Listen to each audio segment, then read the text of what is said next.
नमस्कार, स्वागत है आप सभी का। मैं अंकित सिंह सोहन और आप देख रहे हैं मनचाहा न्यूज। गढ़वा जिले के मझियाओं गांव में एक ऐसा वाकया देखने को मिला जब एक ट्रक को प्रतिबंधित मांस समझकर ग्रामीणों ने उसे कई घंटों तक जाम रखा और वहीं इसकी सूचना पुलिस को दे दी। आइए बताते हैं कि आखिर पूरा वाकया है क्या।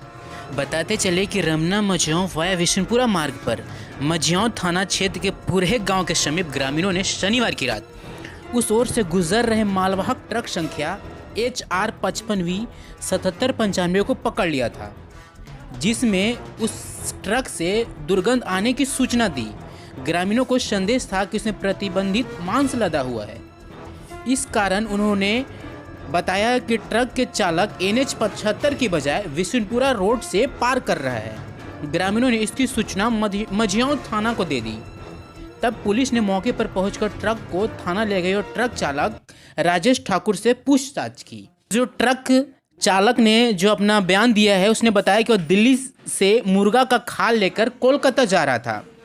इसकी सूचना पर विश्व हिंदू परिषद के कार्यकर्ताओं ने थाना पहुंचकर तत्काल कार्रवाई की मांग की। पुलिस ने रविवार को ट्रक में लदे मांस की जांच कराई। जांच करने के बाद डॉक्टर मोहन प्रसाद ने ट्रक में मुर्गे की खाल व पंख लदे होने की पुष्टि की, जिसके बाद से ट्रक को छोड़ा गया।